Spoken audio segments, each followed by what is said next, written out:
تازه خبر مقاومت ډلې د پروان ولایت په ارګ برید کړی. جزئیات هم دې ویډیو کې وګورئ او چینل سبسکرایب کړئ.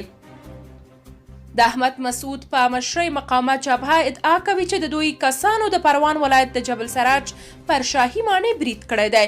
د مقاومت جبهې یو قماندان حامد سیفي 8 ورځپاڼې ته وایي چې دا برید د جمعې په شپه د 9 بجو په شاوخوا کې شوی دی. د هغه په وینا په دې برید کې 100 تنه طالبان وژل شوي دي، خو سیفي د دغې نښتې د دقیقو تلفاتو په اړه څه نه دي ویلي.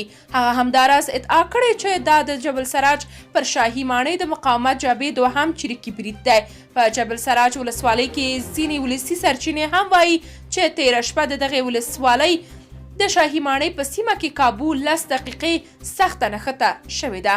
خو په پروان ولایت کې د طالبانو سیمه ییز مسؤلین د مقاومت جبهې ادعا ردوي. د پروان ولایت لپاره د طالبانو د والي ویان شمس رحمان صدیقي له 8 ورځپاڼې سره په خبرو کې ویل یوازې څو د راکټ ډزې پر ارګ شوي او بس.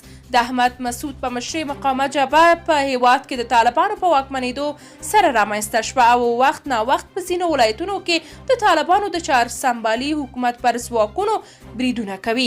خو طالبانو تل په دغو بریدونو کې د مقاومت جبهې لاس لرل ردوي.